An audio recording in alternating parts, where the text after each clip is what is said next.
response team. The Avengers Initiative was shut down. This isn't about the Avengers. These people may be isolated, unbalanced even, but I believe with the right push, they can be exactly what you need. War isn't won by sentiment, Director. No, it's won by soldiers.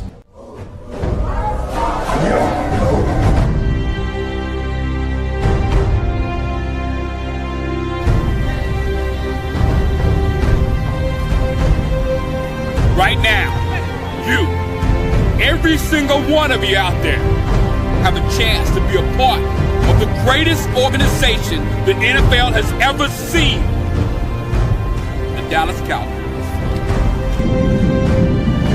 And you are fans of a championship football team. And what do? You blog. You blog so hard that you're running up and down the internet all night long. If it's 4 o'clock in the morning and you got to get another story out, you blog. You know why? Because you know more about your team than anybody else. There is 32 teams in the league. 32 teams. You expect them to know every team like you know yours? Wait, they don't. They don't. And how do you do this? You go to the Dallas Cowboys show, you get a blog, and you blog about the Cowboys. You blog all night long about the Cowboys. You tell people what they need to know about the Cowboys instead of letting people tell you. That's what you did all last year. No more. You know why? Because we have the internet. All you have to do is have heart. And you can do it. You know why? Because you're a fan of a championship football team. And a fan of the championship football team, they give everything. They give everything they got to help their team make it to the Super Bowl. And if you're not willing as a fan to give it all you got, then you go to the New England Patriots. Blog, blog, blog, blog. There's nothing better than that. Nothing more fulfilling. Nothing more special.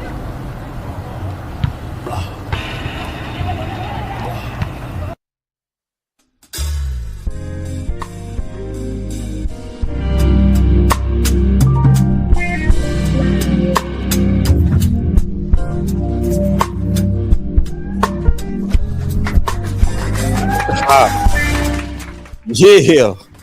Boy, Amp, man, he get you crunk, don't it? Don't Amp just get you crunk, man. That boy Amp had you feeling good. Feeling good. How y'all feeling, fellas? How y'all feeling, man? Feeling good, feeling great. Feeling great, feeling good. How are you? Woo. Blessed and highly favored. That's that outcast, man. Y'all already know. Man, look who we starting to look what 3 we starting the show with. Team Trent. Any other way would be what? Uncivilized. Team Trent. It's just right for Team Trenches to kick it off. I just want to say, man, I want to kind of start off bragging on y'all, man. I mean that. I want to start off bragging on y'all. This is gonna be now. I was think we might do one more DC Universe. I want to run it by y'all. Cause that show that we did on Boom or Bust, that allowed us to have some epic predictions that all happened. All happened. Them sound bites was so clutch, bro. I shocked myself. Yeah. I was like, I participated in that. Nah, that Boom or I heard them boys say that. See, I would want to do it because I'm gonna be honest, bro. It allows us to showcase the community. It allows us to showcase the Dallas Cowboy content creators and the way that they not even just limited to just the Dallas Cowboys. So, you know, now that these guys are drafted, maybe we might do one more Boom or Bust because now we know where the guys are, you know. So that would allow us to really be accurate because then we'll be able to replay it going into the next year, and did it play out like we thought it would? Because we know that 40% of NFL first rounders are going to be outright busts. So, and I want to do it for the community. I think we might. I'm gonna talk to y'all behind the scenes and see if there's something y'all interested in. But I can tell you now, I'm game. okay, you game. Okay, so we might do one more. So we got Henny. Let me let Henny in on it. Henny, we got a new rule too, man. It's gonna really hurt you, bro. We got a new rule, bro. What's that? It's gonna hurt you. One cuss word. We got one cuss word per person now. We only can let it out once. Fuck that. It's out the way. Let's get it. Let's get it. It's out the way. Greenlaw. See, Yeah. what happened to Greenlaw? What happened? He tore his quadriceps while he was working out for the Broncos, and he's gonna miss significant time to start the year. So we might have dodged one, Cowboy Nation. Yeah, I ain't gonna lie. I was Who got high hurt? on him. Dre Greenlaw. Greg Greenlaw. Linebacker. Yeah. Yeah. We would have definitely took that because I would have taken him easily. So yeah, we dodged a bullet on that. We did, all of us. Well, Who got hurt? Greenlaw. Yeah, the linebacker, San Fran. Oh, Green. Dang. Yeah, he on the Broncos. The Broncos just paid him and everything, and he already hurt. That's my boy from Arkansas, man. I hate that. And then somebody already blessed us with a $20 super chat. God. He said, "Thanks for the great content this weekend."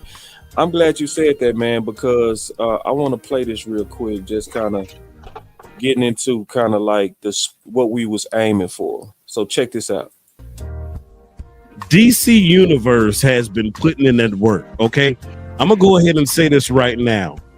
The presentation that we are packaging together for you all as far as draft weekend is concerned, I'm gonna just tell you right now, and this ain't no shots at nobody. This is just me beating my own chest and beating the chest of the brothers and sister that I've been working with. It's gonna be second to none, y'all. Second to none. And when I tell you second to none, I mean second to your big letter networks, your ESPNs, your CBSs, your ABCs, your FS1s, all of them. We gonna put them to sleep. And then your other content creators, they gonna be doing their thing. And I'm not knocking any one of them. But the assembly of content creators that's gonna be on this stream, you're gonna definitely want to tune in. Please believe it. My channel is Boss Cowboy Sports, where your voice matter. I specialize in talking about these Dallas Cowboys, but we got a heavy ass draft show. So y'all make sure all you Raiders, y'all come back for that. It's gonna be one of the dopest draft shows out. I promise you. We ain't even trying to just rival what's going on with the content space. We over here trying to do better than ESPN. Trust me on that. Did I lie? Yeah, you didn't. And see, then what I love about it is we got responses like that. So like my brother Matthew, he said, "Boss, I gotta tell you, the draft show was some of your best work I've seen you do, keeping that big of a panel together and organized. YouTube didn't really get big till I was in college, and I never really watched it that much. I never thought YouTube should replace ESPN for me." And they just celebrated 20 years, by the way, too. Oh yeah, happy birthday! 20 years old. And I appreciate that, man, because that's what we was aiming for. You know, we was aiming not to just give y'all just Dallas Cowboys content. We wanted to educate you on all these teams, and we wanted to keep it fun. And I know we did. So, and we done already talked about how to make it better, man. So it's gonna be even better next year. You know, so we go build upon that. That ain't the last. But let's get into this ball, man. Because we said we was gonna talk about something to me that's kind of like the most important thing. Because we go talk about like obviously the picks and stuff. We go grades and we go do all that the cute stuff. But I do content to win. So since I'm doing content to win, I gotta just really go to where the nitty gritty is. So y'all give me a second. Let me play this clip. Then we gonna really talk about it because I feel like this is an issue that we gotta deal with. Listen. Mm-hmm. I forgot to say the biggest risk too. I forgot. So y'all remember we did this show, we were talking about the biggest risk? Mm-hmm. We talked about the worst case scenario for the Dallas Cowboys. I forgot. Lovely. You know what I believe the worst case scenario would be? The absolute worst case scenario. And I believe it's possible too. All the weapons gone. That we don't get a weapon at all. In the first. That was a real fear. So a second. That we go into next year saying we believe in Tolbert and Mingo. Oh. And I think that's very possible. Because see, this is what people got to realize. This is why I don't serve positive Pampers. I don't. I serve the reality of how your team move. Stephen Jones has one of the worst addictions to over believing in them draft picks. Oh yeah. He'll go take Gallup over Amari. He'll do crazy stuff. He'll let Mozzie go out there with a bad shoulder needing to get 30 pounds. I hope I'm wrong too, but that's something that we have to consider, Angie, because they do move like that. Like a lot of people don't factor in the history of Stephen Jones.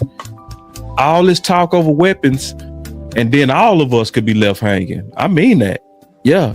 And then he'll go in there and say, Tolbert had 7 touchdowns, and Mingo was a second rounder, and he was a 30 visit. You guys, you're gonna be shocked. And he'll go into the season with that. Last one.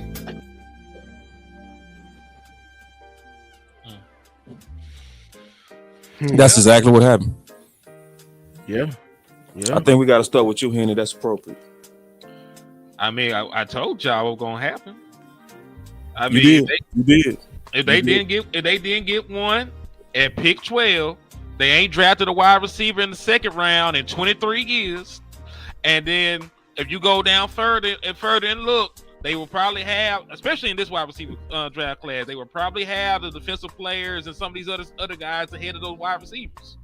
So once it passed 12, you know, it was downhill from there. My only hope, you know, we did the show about Tate Ratledge and Andrew Armstrong.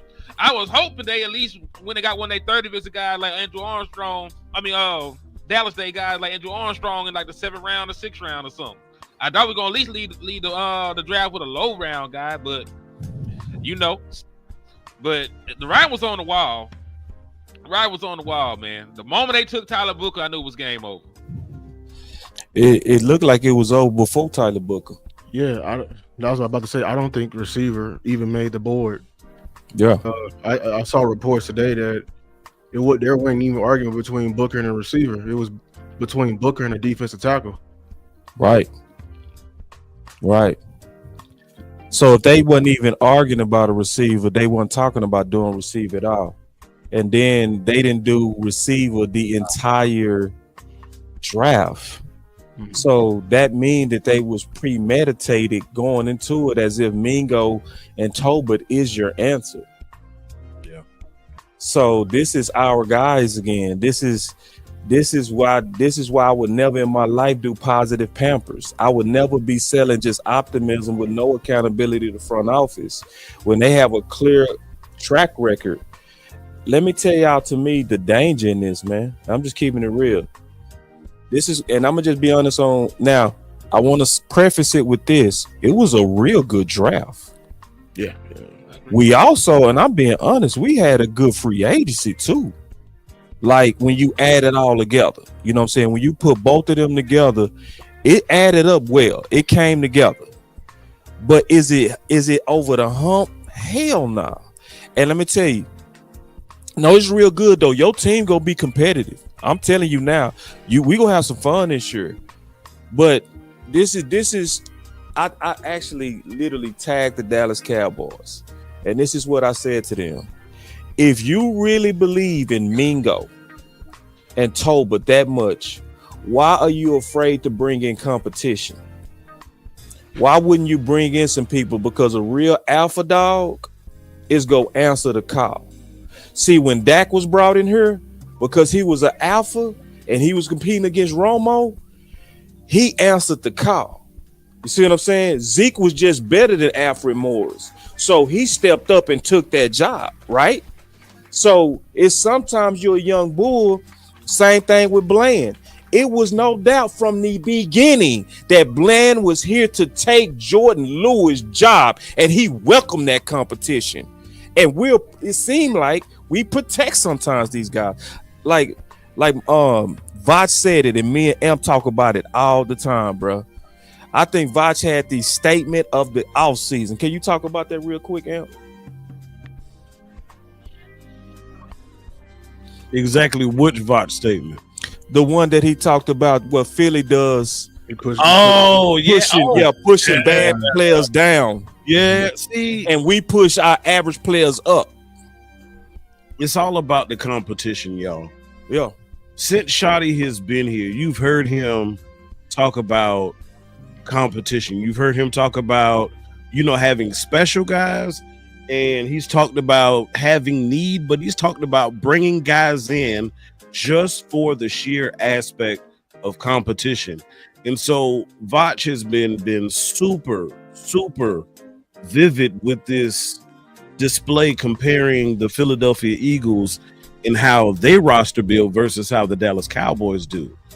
And the Philadelphia Eagles, the way they build their organization is you'll have said player at said position. And he may be all right. Okay. They bring in somebody who they know is almost better than him. And they push downwards. They're always bringing in people who are better than the previous. It's that kind of stacking up situation, if you will. The Cowboys, we'll have a guy in there, and he might be a little less than, and what do? We bring somebody in worse. So the incumbent, if you will, is sitting there cocky and confident with his chest out because I'm looking at them like, oh, that's the comp. I'm good. Two different philosophies, and that creates a different mindset that I believe transfers to the field. It does.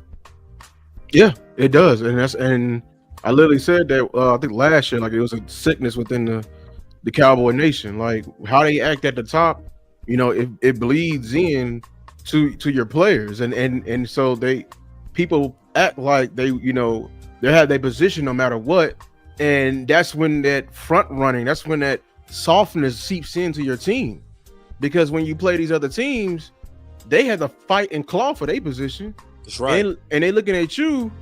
You were just like entitled ass. You're like your owner. You this position was trust funded to you. Ooh. You were inherited. You inherited your position. You know what I'm saying? It's my birthright. No, let's go out. Let's go out with a vote. Let's fight and claw. Because when you do that, you just create just another sense of dog. So when it's time in the fourth quarter, or when it's 4th and 1, when it's 3rd and 1. Why the other team has the other edge, man? Because they've been training like they had the other edge. And this is what Coach Marv been saying. It goes all the way back to training camp. What are we doing in training camp? Are we actually going out there setting guys, and we actually having competition periods? Are we out there just kicking it? If we just kicking it, we getting our asses kicked during the season. That's right. Me and Henny was talking about that trade. You want to talk about that trade? We're talking about that trade conversation, that receiver. You believe it? No. Me neither. It's easy to say, man. I almost had her, man. She almost let me hit, dog. Like I almost got her. You know what I'm saying? But I almost only counts in horseshoes, man. You know what I'm saying? So, did you make the trade or did you not? I don't really care. And then, what if you're the reason the trade didn't go through? Let's say that Pittsburgh was actually open to trading a George Pickens, and the difference between you getting George Pickens was you were offering a 5th round pick and they wanted a 4th. That's some shit you could have did. You could have offered your future 4th. You could have offered a 3rd. You could have got the deal done. You know what I'm saying? So I don't care about that you were in trade talks and discussions. Second don't matter. When the last time? Listen, I think that Donovan, how you say the young man's name, I'm not gonna butcher it, but I think Donovan is a very talented player. But we don't have a great track record of our 2nd round pick succeeding recently. It's like Trayvon Diggs and DeMarcus Lawrence. Like those are two guys since my boy Will done been here that done panned out from the second round. Everybody else, you got the Kelvin Josephs. You got what's my boy Tristan Hill. There's a bunch of guys you took in the second round. They ain't did nothing in the National Football League. But I just saw Kevin Joseph playing today in the UFL. He was making some plays though. I ain't gonna hold you. He was making some plays, but not in the NFL. So that's my point. If it only took a second round pick to get one of the better young wide receivers in the National Football League, and you didn't do it, that's mismanagement right there. Especially when you turn around and try to sell me on a damn John Domingo who ain't never in his life caught a touchdown pass. You got it's going on 3 years. You got a 2-year head start on every draft pick in this draft class, and y'all starting off with the same amount of touchdown passes, dog. Touchdown catches. So I don't know. Like, I understand. Kenny said that boy ain't had a chance to do his touchdown celebration yet. Like he got like 30 in the clip. He ain't getting one of them. That boy been dancing. He in the mirror. I'm gonna hit it. That boy on man. My boss say Pickens is also a head case. So, like, man, hey, I'm glad he a head case. I hope he snort cocaine. I hope he do all kinds of things. Last powder store that we had over here caught all the touchdowns. That's true. You ain't lying. Hey, Hollywood Henderson too. Boy, what? Yeah, people don't know that. Yeah, people don't know. He used to have the cocaine in an inhaler in his pads. Crazy. He was doing the coke on the field. So sometimes you actually need those. I ain't gonna lie, man. So every now and then you need a couple of them head cases. Them dudes are charged the line by themselves. You know what I mean? Keeping it between the lines, God. Hey, y'all seen that viral stuff? They talk about kind of 100 dudes take on a gorilla. Yeah, it's like the folks. Like, we need a couple of the folks that are willing to try that. Thank you. Like, you see, there's a lot of people that are rational. Like, it's not even quantifiable the strength between a gorilla and a man. Like, and them niggas like, shit, we got it. Like, hey, we gonna send 2 people to crash out. I'm gonna come behind. I'm gonna choke. That's right. They thinking about it. Like, all right. That's right, I want bro. somebody that can do it. That's right. That's right. That's right. That's perfectly said. So now I ain't buying it. I'm like you. I ain't buying it. Like, I ain't going for no almost. We tried. And it's like, why you telling us now? We not interested in that you tried. We only interested in you doing. You either, yeah. So I just ain't hearing that now. What I think we should do is just continue to keep up the pressure. To me, right. See, I'm gonna tell y'all the truth of when I was doing like some high level sales in this corporate company. Literally every time I would send a proposal to try to get more resources, I knew that they was gonna say no the first time. Okay, so it was a sales job. So every time I got new people under me, my sales would just double or triple, right? But it's also political. You start making more money than your boss. Then you start making more money than your boss's boss. Then you start making more money than your boss's boss's boss. Do you think they want you as the sales rep making more money than the VP? No. Right? So it's some hating, some jealousy. But I also knew that they had a self-interest that they had to serve. So what I would do is I would send in my proposals about how if I got this resource or got that resource, it would help the company. What would they do? No. Make up something. But then I would sit back and wait. Why? It's always turnover. It's always turnover with every company, right? So then when they would lose a key rep, then all of a sudden, they dust off my proposal and they interested now, and then I would get the resource. That's how I think we should attack this. This ain't the time, in my opinion, to just give up. What you do is you continue to put out the proposal and say, okay, go ahead and roll out that Mingo. Roll that out. If it start crashing out, then what's they gonna do? What did they do with receiver by committee? They believed in it at first. They believed in it enough to run that stupid stuff out there, but it start crashing. And what did they have to do?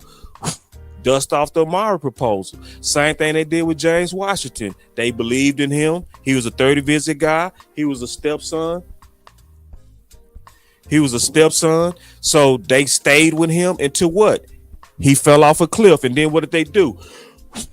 They blew off the proposal for T.Y. Hilton. You know? But this the issue with that, boss. You have to actually be in the car wreck before they go out like, you know what? That's true. Because listen, I can't fight that. That's true. Remember what the Dallas Cowboys had to do in order to get into the playoffs after wide receiver by committee failed. They had to win 7 of their last 8 games, and that was just good enough to get them to 10 wins. Yeah. They only got the 10 wins, winning 7 of their last 8 games when that happened. Yeah, they dug themselves into a hole. Is your point? You right? Yeah. So imagine if you had good wide receiver play going in, right? Because remember, you won a playoff game that year. You went on the road to the Rams, and you only lost by 8 points. Right. Imagine if that game with LA was played in Dallas. Yeah, it increased your chances. Right. So that's all I'm saying. Like they they dig themselves. Yeah, they could dig themselves in a hole that you can't get out of. Yeah, and even if you can't claw out of it, you completely handicap your ability to really compete because you lost your ability to compete for the division. You end up winning it because the Eagles had a major fall off, but you fight your ability to compete for the number 1 seed, get home playoffs, get a bye. You completely shoot yourself in the foot for that. You know what I'm saying? So that's what I'm scared of. And this is a team that need all kinds of luck, in my opinion. Like in order for the Dallas Cowboys to get over the hump, it's gonna be like a series of things that never go right for us. And I think that'd be the time where that happens. Setting yourself back like that, everybody getting a head start on you in the season is not one of the things I think is going to be,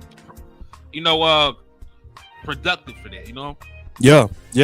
And see, Todd Church said, and then I want to hear from you, Lou. He said they said free agency is still an option. Prove it.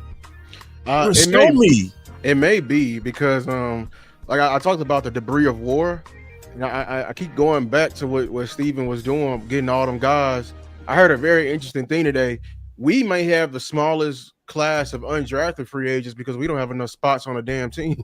And you want to know why we don't have enough spots on the team? It's because you sign all them wasted players. Like you just sign them bodies and it's clogging up the roster. So maybe is there a certain deadline that we can't bring in no more of that undrafted, and maybe they're gonna have to end up cutting them guys that's on the roster, and it may free up spots. Oh my God. Here we are, eating the effects of our own wrongdoings. Because like the fact that we they love them undrafted free agents, and we don't have enough space to bring in as much as we want to. That's why I got mad when they brought in them 4 guards and them 3 guards. Thank you, bro. Them swipe lefts. They just waste. They just sitting there. Now you planned to get Booker, or you was thinking about it, and Hoffman and Bass are your swing guards. You already signed. This is not even a full list of people we signed as an O-line. Like there's some guys at the bottom of the bottom roster that we haven't talked about. You drafted 2 linemen in the draft. Later in the round, so you got another tackle. So finally, maybe Josh Ball and Matt Walesko can finally go. But damn, we still just have bodies on a roster, waste of money because you wanted to do a power trip. Yeah, man.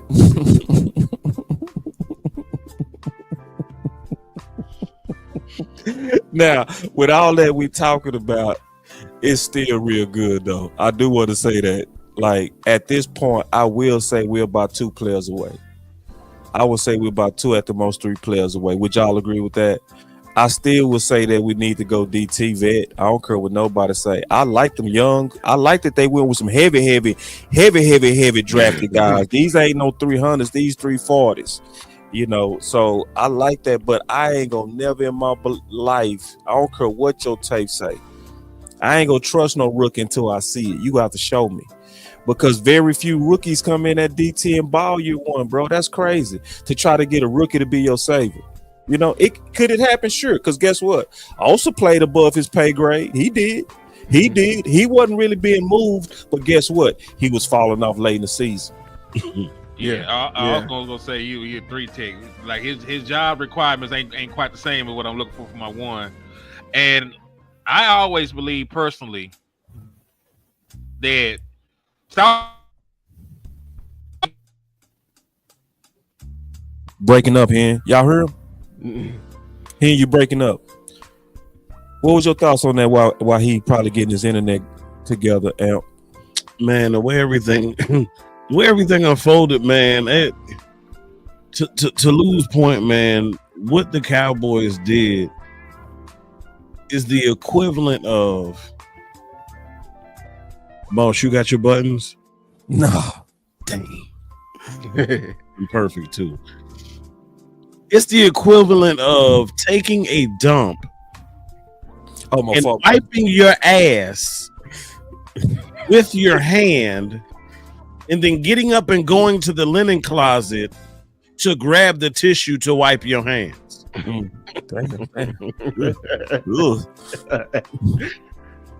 Ass backwards. Yeah. And this stuff is the thing is this stuff is easily fixable. That's sometimes the most frustrating part is that you can fix this easily. Cause see, I'm not of the opinion that the Cowboys not good at team building. If you say they're not, you lying. No, they killed this draft. They smoked it. They smoked the draft. They did good in free agency. Yeah. See, when we was preparing for the draft show, the difference between us and most people is we had to actually look at all 32 teams. That kind of opened up your eyes, don't it, gentlemen? When you able to look at what the other teams doing and you look at what y'all doing, you be like, oh, I thought we was bad. Huh? Thank you, boss. What you triggered something in my memory. As I was listening to the intro, listening to Shango, right? He talks about it. He says, you expect them to know other teams like they know your team? But we did that shit, y'all. We did. That was my one. We did that. Okay, yeah, that's cool.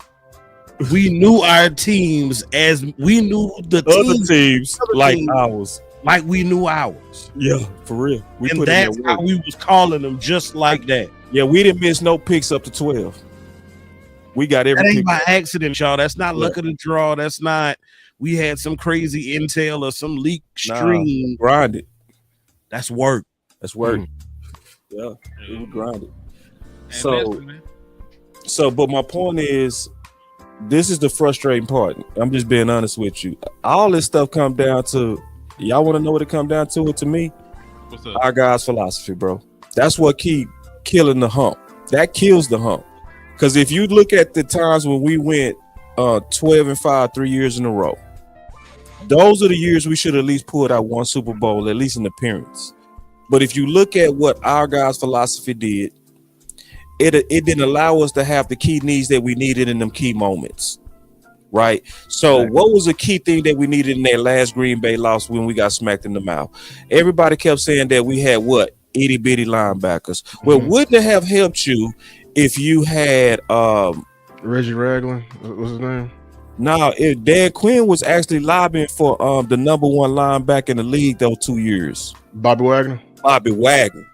Oh, that wouldn't have helped you to have Bobby Wagner? But guess who we chose? Our guy, LVE. And looking at things now, clearly, that wasn't on DQ. That wasn't on DQ. Brought him in immediately. Yeah, immediately. Wagner's still playing. Yeah. Then when it got Frank up. So you know it wasn't on him.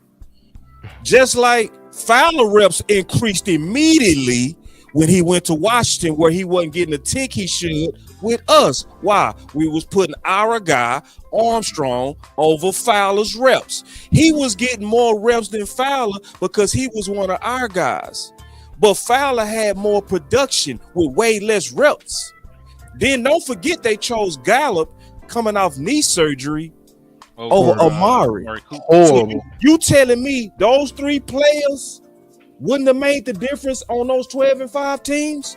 It's our guys that's killing us. And that our guys' philosophy. Now check this out. I ain't telling no lies to nobody when I say this too. It's the same thing going right now with receiver 2.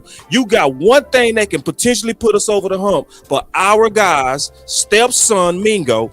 Let me explain stepson because I got this from Keystone. People don't know this, but 30 visits are actually considered sons.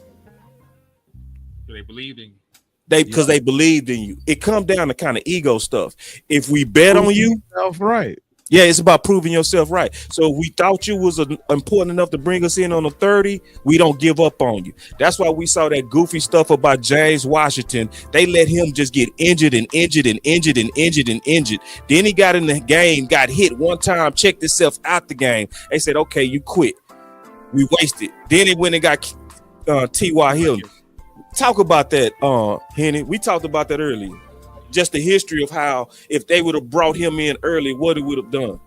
Man, it would have helped CeeDee Lamb for one, because I know a lot of people that think about on-field impact, but I wish we had the clip of the interview that T.Y. Hilton did. He would talk about his relationship with CeeDee Lamb. How he helped him. And how he helped him with his route running when he got there. So you remember, I'll tell you the exact play. It was the game against the Philadelphia Eagles, and CeeDee Lamb had scored a touchdown on a corner ball, caught it, spun out the dude. Just stepped I was there. Mm-hmm. Yeah, see, you have front row seats to that. So T.Y. Hilton was telling the story, and he was breaking down how he was helping CeeDee Lamb with his route running, and he said he showed CeeDee Lamb how to run a corner so crisp he could never get covered on it. And he said he did it the exact same way that he had taught him in practice. And after the game, CeeDee Lamb gave him that game jersey, signed it for him, and he still got it to this day. And see, and I dare anybody go look at what CeeDee Lamb production did with the acquisition of T.Y.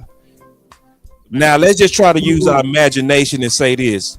Now what if you had T.Y., Bobby Wagner, Fowler with more reps, and Amari? Those 12-5 teams don't take the hump. So I'm being honest, man. We fight. We need to fight the our God's philosophy. And I'm being honest, it's not enough noise. It's too many people that just want to be positive. They want to just root on this stuff and say, oh, okay, we got an A. Let's go into the season. Listen, y'all, until they get serious and stop bullshitting us on stuff like wide receiver 2, telling us we tried. The free agent market is still available. Yeah, we know. Amari, we know exactly. We sent you about over 2 million impressions on Keenan Allen. We might need to it just hit me, y'all. It literally, I don't even know if it's our guys. So I'm gonna give a real personal experience. All right. So almost 2 years ago, hurt my knee on the job, had a situation, got rushed to the ER, got checked out, all that good stuff. They did some x-rays. Then you know how they do. Anybody's ever been through work comp, first thing they do is assign what? PT. PT's supposed to fix every damn thing, but I digress. The way work comp works is they do the least amount possible first. The least aggressive first. We're going to try this here. Then if that don't work, we go back to the drawing board.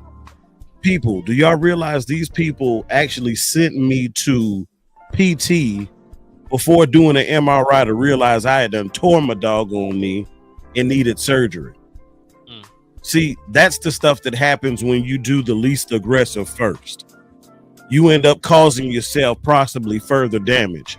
And that's what we're talking about in correlation to the Cowboys. We do the least aggressive first. Yeah. But sometimes if you just go ahead and go for the goddamn gusto when you should, you might have 6 Lombardi trophies right now. And that's why I called him lazy. This is Steven. He's lazy. He doesn't want to work. He want to inherit the whole name and want to do the bare minimum. That's lazy. Like you only want to go and just draft 30 visits. Don't want to. That means you just. How can I tell y'all that y'all actually scouted the entire draft if y'all only have y'all list and sticking to y'all list? I understand, being headstrong, but I also find that lazy. Like when you keep going back, you don't even want to take on no new tasks, no new players, no new behaviors, no new type players. That's lazy and comfortable. Comfortable and lazy is cousins. They cousins. They cousins. I'm gonna push back just a little bit, Amp. All right. I don't think it's just the lack of being aggressive. I think it's more stubbornness, because the price for Bobby Wagner was the price of LVE. It wasn't aggression that was an issue. They just like their guy. They just like their guy. You know what I'm saying? T.Y. price was the same price as James Washington, if not cheaper. or not cheaper. Right now, we know that the receiver market for these free agents has plummeted after the draft They got young guys. because now all these teams done restocked. You know what I'm saying? They got Market has been flooded. the market flooded It now. could be both though. It could be both because they like the Joneses run this whole thing like a family ran business, yeah. business, restaurant, all that. If it is. Yeah. So it's still lazy in my opinion. You know what I'm saying? Because you run this like you mix business and pleasure. That's y'all problem. Let's start there. That's true. Let's start there because It's not pure football, right? It's not pure football. You have a relationship with guys. You Yeah. got Henny over here Zach getting Martin, mad. Zach Martin stay too long. Henny over here getting mad at what's our guy Connor Williams and all that, who was ready to overtake the Flame, but you still holding on because you remember the good times and y'all having a damn beer behind the damn bus and you know, I already said my cousin word, but in shit. You know what I'm saying? Like, who cares? This is a damn business. Get rid of him. Let's get the money back. But Hoffman actually isn't our guy. We didn't. He bring not him. right. He not. He ain't treated like our guy. Right. He was brought in by the Browns, and Right. he was one of their UDFAs. Yeah. And he played very good in preseason. They just had And to they cut bumped him him. for other stuff. And they bumped him down. Then we picked him up. Mhm. Yeah. So He not our Hoffman guy. is one of our guys. Also, I want to throw this out there. Two things. One, Keystone has found out that Peyton Turner was also a 30 visit of the Dallas Cowboys, the defensive end we brought in as a free agent this year. Man, And bye. he's gonna be going crazy. Second thing, I really want you to bring up. I really want you to bring up that. I really want you to bring up what that other comment. Talk about we need to call some of these teams about wide receivers because at this Green point, Bay is one of them. yeah, Green Bay, Oh, yeah. Tampa Oh, yeah. Bay, Tampa Bay. Carolina. Members only Cowboys. Hey, Carolina just Good old boys. signed Justin Renfro out of retirement. So they you might be able to call them about a wide receiver because they drafted Ted.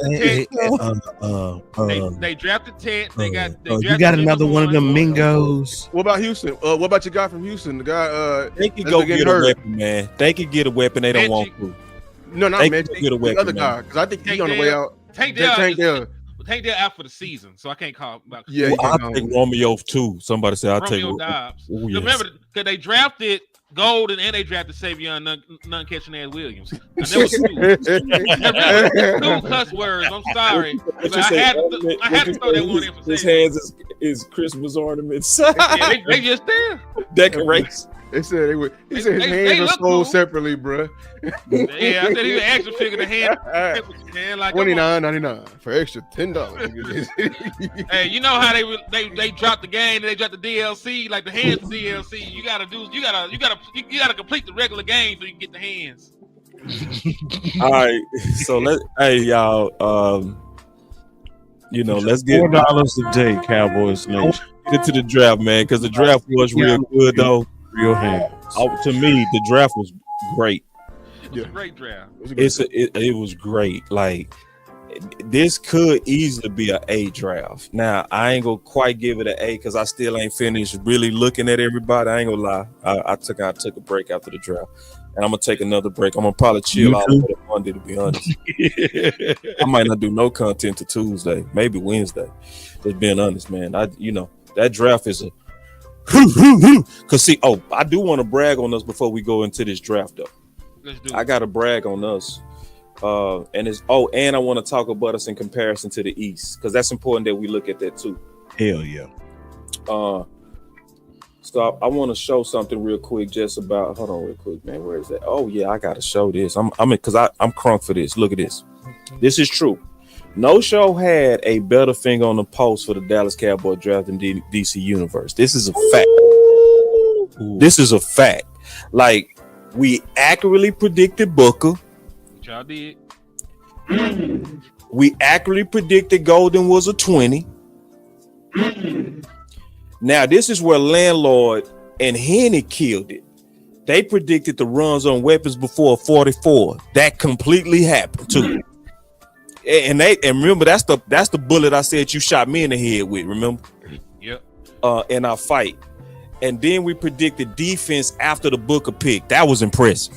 That was impressive. We Like do. that's the complete finger of the post of the draft that was predetermined and called by DC Universe, bro. Real talk. It was easy to call defense because if they didn't have that high of a grade on Golden and Ibuka, I can only imagine what kind of grades they had on everybody else. And Right. then the two outliers went in Jaden Higgins and what's my boy named Burden, Luther Burden.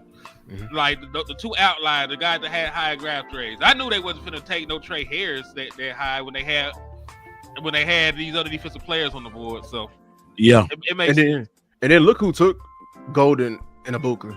It's people who already had. Yeah. Who the F is Mel Kiper, my bad. But I'm saying, look who took Golden and Ibuka. It was Boss was right about this too, and I think Golden and Ibuka maybe turn out to be the receivers that actually hit this draft because they're going into a slew, like a whole committee of receivers. You know what I'm saying? And they're gonna be able to be ushered in and actually coached in and actually do it. While Ted has got to go be the savior of North Carolina, and I ain't seen that since Cam Newton. right. And I will give them credit for this though. After they got Ted, they went out and they got a veteran today in Renfro. They went out there and they drafted Jimmy Horn, and they still got another first round pick in Xavier Legette over there. So like they've retooled that wide receiving core, man. And that TP, That's TP, man. Yeah, it is. Man, I knew he was gonna show up. I knew it, man. DC Universe in the house, bro. What's up, man? Yeah, dog. Make sure we can hear you. Let me hear your mic, man. Sound check us. Check. Sound good. Yeah. Yeah, y'all here killing it. I've been on backstage. Y'all killing it. I hear y'all here. Okay, yeah, man. Nah, shout out to my boy Terrence, man. Nah, but we killed this DC Universe, bro. And see, I want to say this about DC Universe. DC Universe is everybody. When I say that, I'm talking about content creators. This ain't no clique of us. We ain't got no clique. Ain't no clique. You know what I'm saying? This is everybody stepped in there. Foot stepped in there. J Tuck stepped in there. Rome stepped in there. DMV stepped in there. We got TP right now. We have Vach in DC Universe before Sky. It's all of us. So when I say DC Universe, man, it's the talent that you see in this community is undeniable, man. Just get out the way and start cutting some checks. hey, like the way Some checks, man. Because I'm tired of y'all acting like y'all don't see this talent, man. Stop it. Y'all see it. Y'all see it. Because we did what you didn't do. Dripping. All right, let's get it though. So now I want to talk to you, Terrence. Since you was in the back, we want to catch you up. You slept on the draft. How you feeling, bro? Be honest, bro. I know you gonna be 100. Speak your mind. No, I didn't sleep, man. I just felt bad for Dak, man. Yeah, that's real. Man. I just felt like we drafted like we in the rebuild when we could have been drafting to really contend. Ooh. See, TP don't be bull. Hey, and Jerry low key gave it away that he rebuilding. He low key gave it away. he said. Yeah, I got a clip of him saying that basically what we did with Booker is we set ourselves up to build for the next 2 or 3 years. See, if you talking about building, you ain't talking about contending to TP point. You know what I'm saying? So, and they really could be in some contending if they would have got aggressive. That's real talk. Do you think it's better for the long haul though? No, because they keep building. They build it. They think about 5 years into the future every year. That's what they keep. Every year they thinking 5 years out. They never think about now. There's a bunch of CEOs. Ain't no COO in there. You know, CEOs think 5 years. COO handles the day to day. Ain't no CEOs in the Cowboys. No, it ain't no COOs. Right. Yeah, it's all CEOs. Because listen, if they were trying to contend, they would have went and got, you know, DJ Rita or somebody one of these years. We were trying to stop the run. Like, let's keep it real. The Dallas Cowboys have been ran out of the playoffs. Right. We averaging 157 yards allowed on the ground in these playoff losses. Yeah. And that's been going on since Dak Prescott has been here. So you mean to tell me your run defense has been that bad in the postseason and you still ain't fixed it? Hey, I did notice something. We got over like close to 500 people combined. Them likes. Oh, they playing us. What we do? We gonna sit here in silence. Listen, not everybody was team trenches. We had team weapons on the panel too. Don't be mad at me because I was team trenches. Shit, Henny was. That's my one cuss word. Henny was team weapons. So listen, man, don't protest us, man. We honestly just trying to give y'all the real. That's honestly what we doing. Because I promise you, I'm never gonna do the positivity pampers to you. I'm never gonna be giving you content to make you feel good. That's never what we doing. We giving you content that we need to do to get over the hump. That's what we do. Like Chad said, close the doors. Close the doors. All I'm gonna say is, boss, if we was doing a draft like this, right, we should have ate back 40 million. I said close them And doors. just started it all over. Ushers. Honestly. Right. Ate back 40 million and just started it all over if we was going to draft like this. To sign Dak and then not give him no weapons to contend is insanity. Like, that's insane. Like, you paid him all that money for what? You handicapped this for what? Well, I'll say this. Ooh, It's my listen, dog. if they going to, but he's right though. If they talk about rebuilding, Dak Prescott and CeeDee Lamb are too good for you to be in a rebuild. You're gonna win. You're gonna win some games. You're gonna win some games. You ain't got no business winning when you got Dak Prescott and CeeDee Lamb. You can't. Yeah, it happened last year. It happened last year. we could have been getting Jensen. Hey, they saying your audio a little bit low, TP. Can you pump it? Yeah, I got you. Appreciate it. Hey, we also got Generation to Generation Cowboys, man. They D-Town content creators, man. I always want to show love to them. We definitely going to be able to get it in now that the draft is over with. I promised that we was going to do a show featuring some up-and-coming content creators, man. I definitely believe in, having a full community, not just a couple of people that's bigger and just the big people rocking together. All of us have value and all of us got skills, and they show got skills. So y'all look forward to some more collabs that's gonna be happening soon, where you go see me working and all of us working with each other. So I just want to make sure I introduce Generation to Generation. Matter of fact, they went to my high school, so I ain't that type of dude to act Hollywood and people they from my same place. I ain't gonna never be on that type of time. So it might take me a little while though. Y'all be patient with me, but I definitely get around to my promises. So I want to get into grading these graphs, man. Y'all ready? I'm ready. Let's grade this draft. And TP, let me get one more sound check from you, big dog. Check. You sound good to me. Y'all let me know if my boy TP sound good to y'all, man. We got to make sure TP fans up in here. All right, so let's get it. So Booker,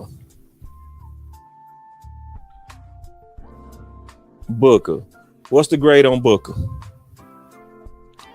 You know me. I'm gonna compartmentalize everything while I'm on here. Tyler Booker, the player. Hold on. Tyler Booker, the player, is going to be a future All-Pro. I never argue with you about his talent. You never have. Right. Me and Landlord did a show because they now that's actually a damn lie. You shot all kind of holes in him on the first one. Hey, before you watch this film, boy, you shot holes in him, boy. You would no mercy. You would you would show no mercy on him, bro. He was dope. He dope though. Okay. He dirt niggas. So I gotta give him his credit. Yeah. But you know how I felt about need. When we talked about guard. He is an upgrade. Yeah. Now, I don't think that the guard position was a whole because one, I believe in the draft and develop on the offensive line. I know Brock Hoffman is never going to be an All-Pro. I know he's never going to be a future Hall of Famer. But what I do think he will and can develop in is on track to be is a starting caliber guard in the National Football League. Maybe Pro Bowl level is his ceiling, and we know you can't really put a lot of stock in the Pro Bowl anyways, right? So I'll just throw that out there. But he could probably be like a Pro Bowl caliber guard if given time. And then when you talk about the acquisitions that you made, Robert Jones isn't great. He's like an average guard, but he is a starting guard, and he started 17 games last year. So you had 2 potential starters at the guard position. What you did was upgrade that. So Tyler Booker, the talent is an A+. Yeah. I just don't necessarily think it was an actual need, but I'm also not mad at it. Right. Listen, they're saying the coach stood on the table for him. This is what we really wanted. He cried and pleaded for the blood, with the boys. So if that's what he truly desired in his heart of hearts, and he fought the big bad front office to get Tyler Booker, more power to you, man. I ain't gonna hate on you on that, because it's not Shotty's faults that they haven't traded for George Pickens like they claimed they were trying to do.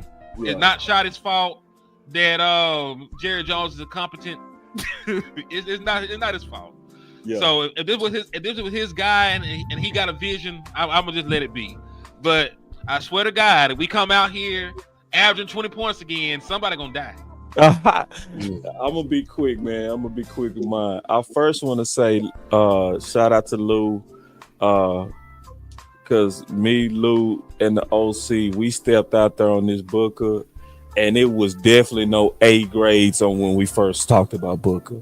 I remember that day we did that mock draft, and I picked Booker at 12, and y'all flooded with Fs.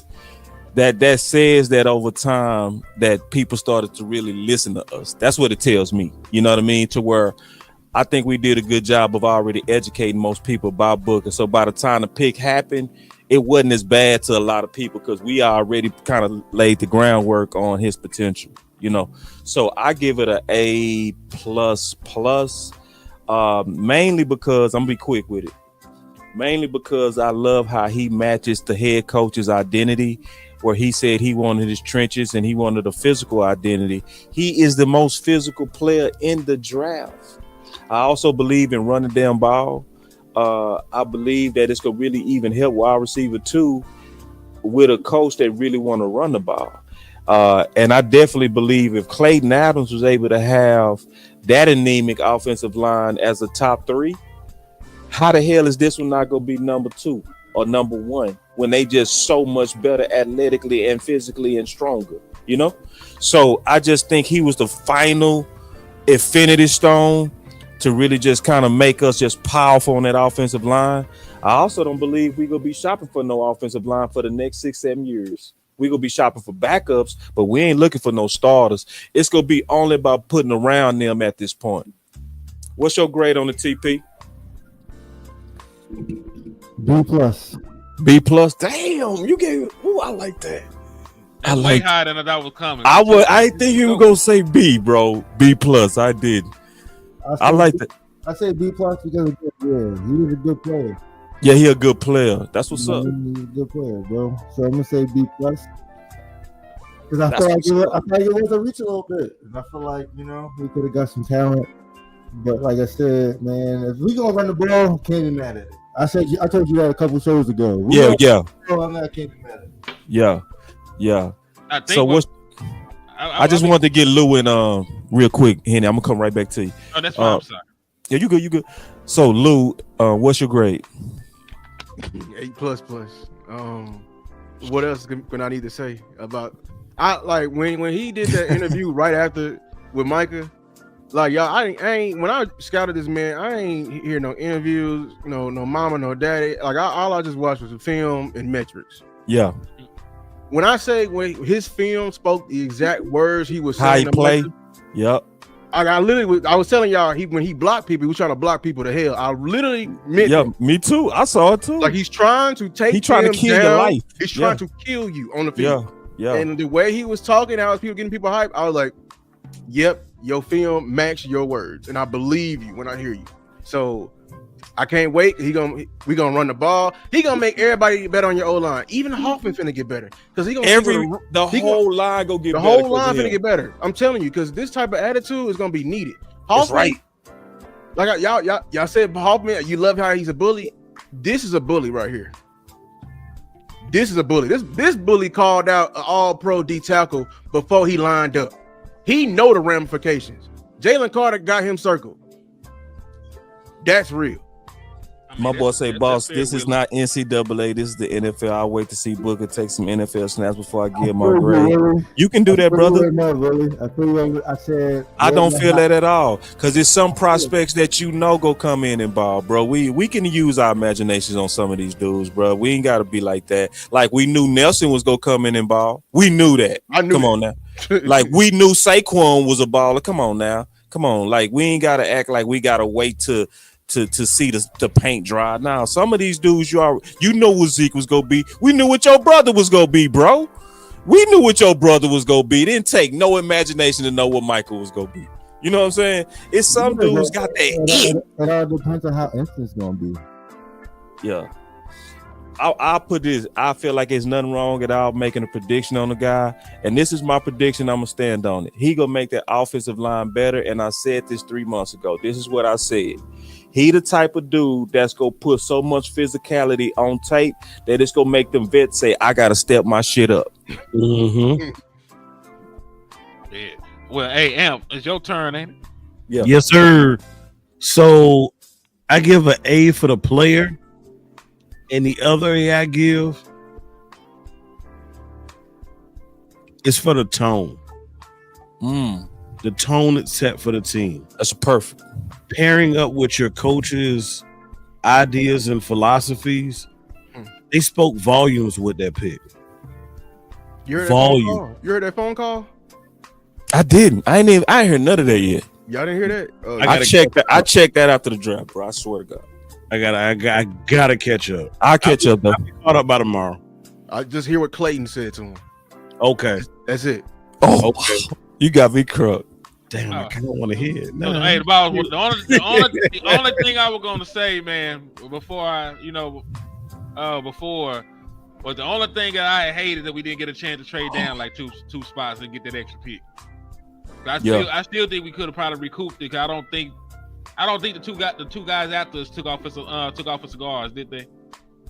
No, but I made a video on Kenneth Grant, and it was all the Detroit fans, and they was all in our comments saying, "Damn, I hated that Dallas took Booker because we wanted Booker. Detroit needed guard. They took your boy Ratledge, and they took they took the LSU guard too, so they needed guard. So they would have took Booker."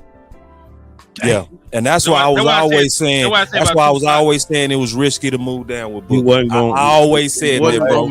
I never wavered on that, bro, because see, this is how I knew that Matthew Golden was gonna make it to the 20s, because I looked at what was under us. Everything under us had solid weapons all the way up into the 20s, like up into about 22. So, but the people under us needed guards. So I was like, don't take the chance. So we got us a super chat, and then we'll go around and get a next grade. We might not get through all of this because I get, Let's keep rocking. Let's see. Are we considering Mingo and Paris being the second string wide receivers? Fuck, I'm sorry. No. Paris, he ain't gonna make the team. Paris, yeah, he bought an overnight bag because he finna go back. Return to sender. Don't even leave your toothbrush. We go get to him, Tyrone. We go get to him. Oh yeah. We go get to him. So next, Donovan. I'm gonna be quick. A+. From what I've seen, I will also give it an A, because listen, I knew good and well by the second round we wasn't taking a wide receiver, so I wasn't tripping. I still could. This is the only thing I gotta say about Donovan. This is a future pick. This is a pick. Yeah, that's a future pick. That's a budget pick. Yep. He may be right now. And you think he gonna be day one better than Dante Fowler? He gonna be on the field with Dante. He gonna be in a NASCAR. He gonna get some rotation, but I don't think he gonna take off to year 3 like most of them do. He gonna be on the field with him. Because you just took Nealon with a top 100 pick last year to replace DeMarcus Lawrence, because he was DeMarcus Lawrence coming out of college. So you already had technically a DeMarcus Lawrence replacement. Yeah, he's future. Yeah, and this is a new regime pick at that, because Matt Eberflus has not put his hands on this defense yet. Everything up to this point has been Zimmer and some remnants what Dan Quinn had. He ain't get a chance to build this defense the way he wanted to yet. So he needed a guy. He needed a tone setter. The man had 16 and a half sacks. You think I'm finna sit on here and talk crazy about him? No. No, That's what I'm saying. Not. That boy gonna be on the field. Not he might ball year one too. He might. I'm saying. Look, Nealon's gonna be first and second down. A sack artist is a sack artist, bro. Sack artist is a sack artist. He gonna be. Yep. It's gonna be. I'm telling you, the NASCAR package is gonna be Fowler. Woo. It's Him. gonna be nasty. We gonna put Osa at the one, and then Micah. We're gonna tell Micah pick a guy. Pick a guy. Man, if we got a solid DT, we will have a championship defense. I'm gonna say that now. Also, your third down DT for sure. He can. That's what I said. Put him at the nose. Put him at the nose. Hey, TP, what you feel a defense missing, bro?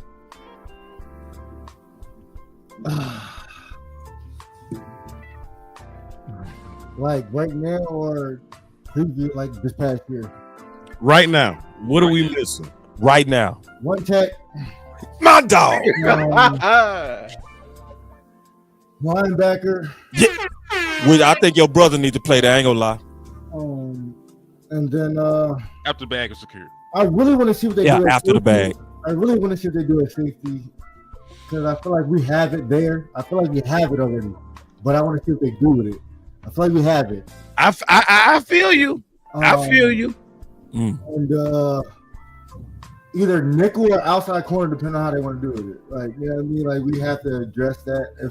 If Buddy that we drafted in the third round, if Reaper's going to be healthy, I feel like he's going to be that. I'm not out on Carson either. I don't know. People out on him. I'm not out on him either. Me neither, bro. Come on. How we out on a rookie? That's crazy. He a rookie. Yeah, we got to let him go into year two. Absolutely. With Kamo, I feel like corner. I feel like you should be good there, but I do want to see what we do in the safety room. Definitely want to see what we do in the safety room. They don't ever draft safeties. That's the issue. Man, I ain't gonna lie. Or sign him. I'm gonna go back to what I said though, bro. Real talk. I'm gonna go back to what I said. Hey, when Michael get that bag, man, go on plug him in that middle, bro. Secure him. Let him get secure and just let him play. Even Fuchs is already gonna do that a little bit. I told you was right. We was right. You was no. He gave it away. He gave it away. He gave it away. How about we clip this out so this ain't going around the internet? Yeah, it's too late now. I mean, just from talking to him a little bit, he already know Mike at a chess piece. So if you already are referring him as a chess piece, you already gonna move him around. Let's go. DeMarcus Ware. DeMarcus Ware is coming. Hey, I'm telling you. He got a 3-4 defense, so he should be doing a lot of moving around with the pieces. Wait, we going on 3-4? Nah, he has a 3-4. Like he gonna run a hybrid package. He gonna run 4-3. Oh, did we? No, we need a one take. I'm sorry. We do. No, I'm sorry. I'm saying it right here, man. I don't trust Mozzie the two gap. I'm being dead ass. I agree. From what Mozzie showed us last year with the flashes, all he has to do is take another step. As long as he takes another step, and I think it will. But that's one gap. You know, on the 4-3. I trust him in 4-3. Two gapping? No, 3-4. Yeah, 3-4. You know, that's a little different. Definitely a little different. But I feel like he can be blocked. I feel like that's like Lou, pull up the free agent defensive tackles right now. See they worth a quarter. What'd you say? It's happening, boss. It's happening. You heard what he just said? He said, Lou, pull them from free agent tackles up. Because we talked about this morning. Yeah, we go to the shoes, bro. It's shoe shopping time. It really is, bro. 330 and above. Like all my campaigns got time into it, bro. So, you know, we was campaigning hard for Booker. That campaign over. Now we on the other side of the trenches. You got it.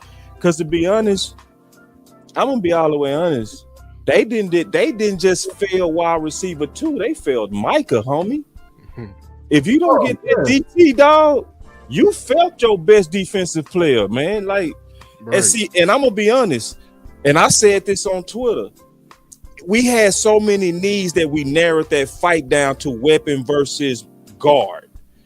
It's a lot more needs than that. You know what I'm saying? Not a lot more. There are other key needs that we didn't focus on because we had to hone our energy. You know what I'm saying?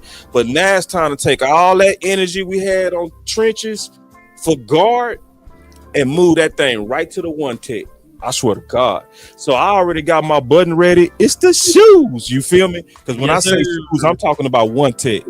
Cause I feel like that's what we do with our outfits. We be clean from top to bottom, and we be having some ugly ass shoes on these things. So they ain't really nobody, dog. Like Maurice Hurst, Jonathan Hankins is available. Raekwon Davis, Khalil Davis. That's what that trade need to be for. That trade would need to be for that, and you likely can see when you trade for a DT, you usually don't got to give away number but like a fit. I swear. Who's a team? So we got to go back to the draft. Jonathan Allen. Did he already sign? Yeah, he with the Vikings. Yeah, I remember doing a free agency. Yeah, he already. They gave him a nice little contract. They ain't moving him. No he with time the Vikings. We got to go back to the draft. Who took a D tackle and already got a surplus? Yeah, I'm gonna have to look at that. The Browns, right? I think the Giants. Actually, I think the Giants may have an extra one. Cause I do that. I'm gonna do that this offseason. I did that last offseason where I looked at all the teams that had a surplus, and then I start saying like, who are the teams that we can possibly trade with? And so I got to do that. The last time we took the last one didn't work out too well, Lou. I know. Now, let's not spend that block. Let's get back to these grades though, y'all. All right. Did y'all get y'all grade on Donovan? Yeah, A plus. Hey. Yeah, A plus, man. A plus. All right. Next one. Yeah, I feel like that was BPA. Yeah, that was BPA. That was, and I ain't never mad at BPA if they take care of their free agency. He was being mocked to Philly in the first round. And we deprived him from Philly. They would have came back around and got him. Want the block quick. Siobhan. I'll give us a B, C. a flat B, because I'm still mad because Caleb Johnson was there, and he's coming in with an injury. Shout out to Keystone, the injury. He's already back running because it was a clear tear.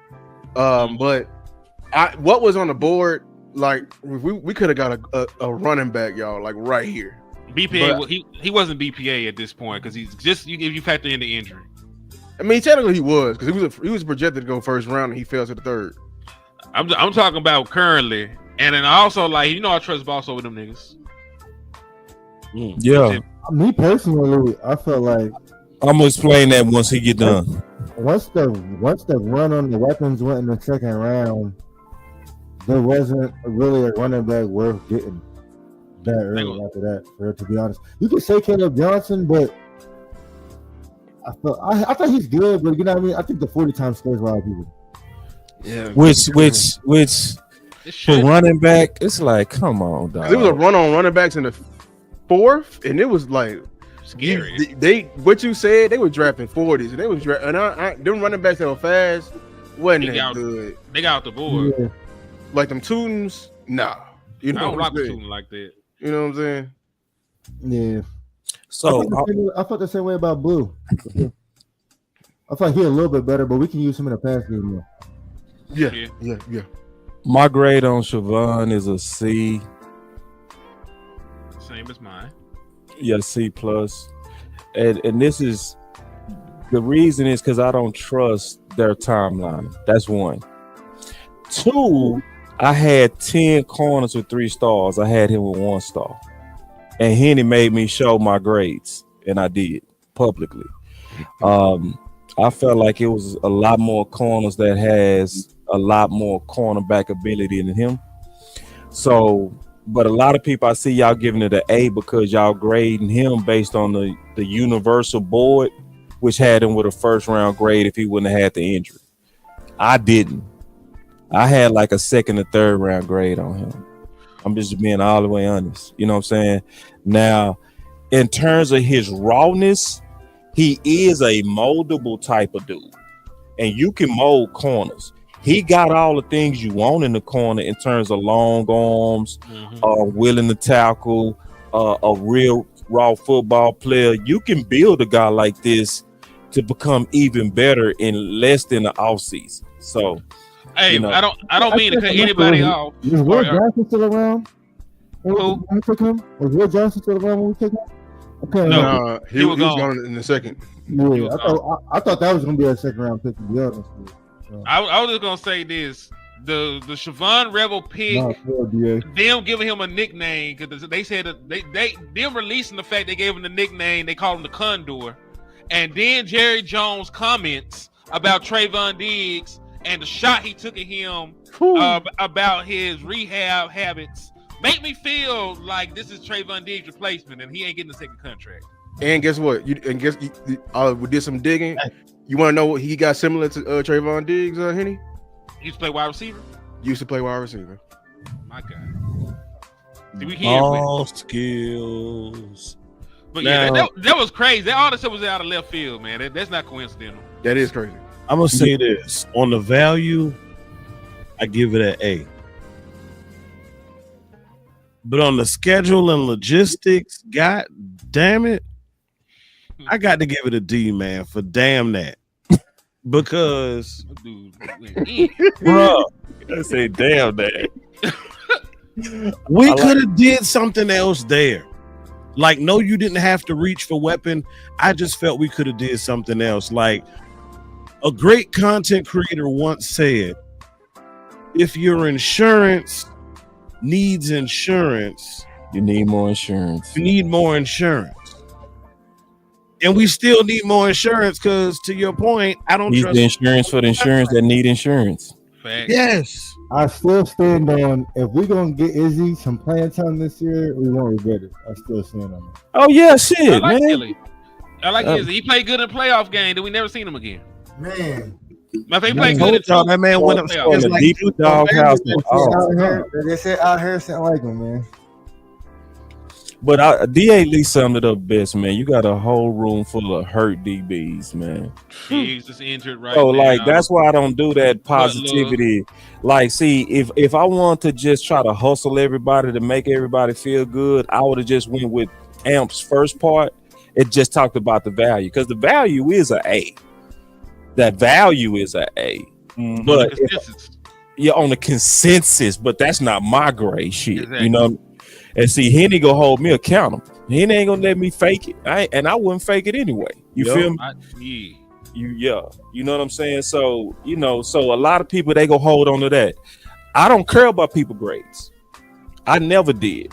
Like that guy that we got out of New Orleans, they had him with a first round grade. I had him with a third round grade. How did it play out?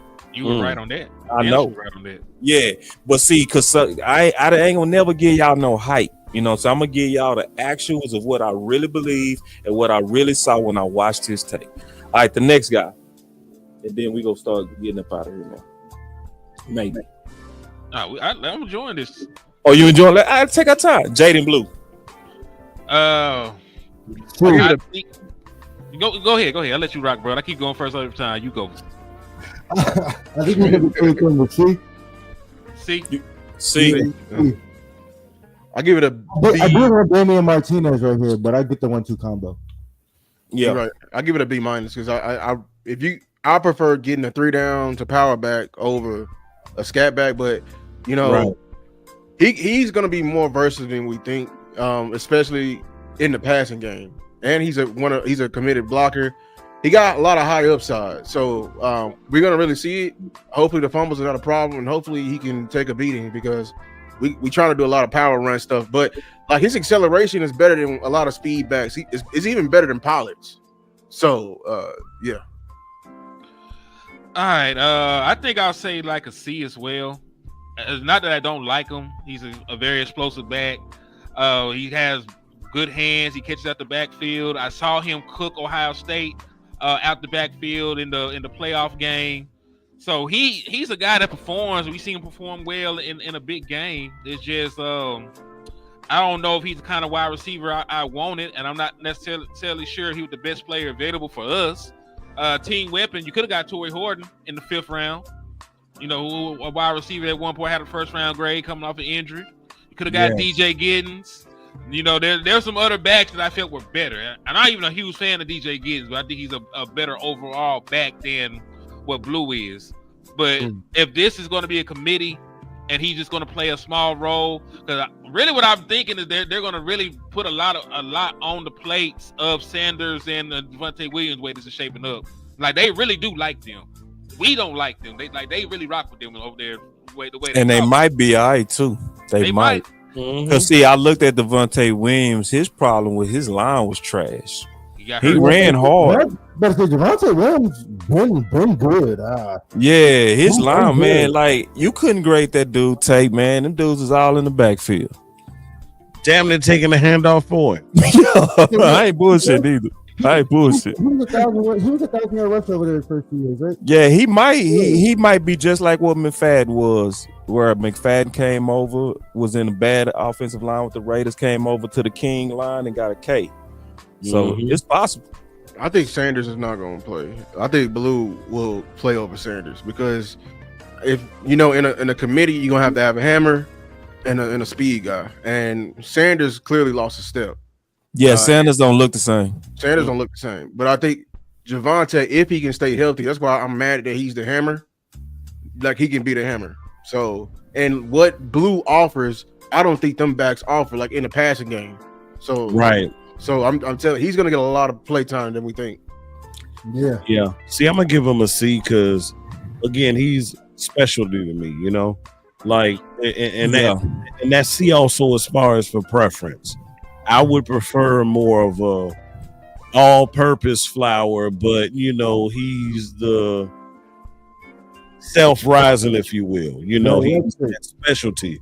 So, cool. I just hope because he's a specialty to me, there's more of a risk to bust him if you don't use him correctly. See, all-purpose, you can kind of get away with maybe not having the right scheme for him, but he'll kind of find a way to squeeze his way into the scheme. But when you got a specialty guy, sometimes it could be square peg round hole type situation. So I don't think we got to worry about scheme. That's what I was gonna put it in my video when I put it out. But because the way these coaches are talking, like they asked, like the draft show asked Connor Riley about his scheme, how he was more lateral. He said, "I did that because I had to," which means he was adapting to the talent to the talent he had at Kansas State. So that's how I was telling people, like we don't know what they're gonna do, and I know what they're gonna do because I'm hearing it on the phone, and I'm hearing I know the way they coach.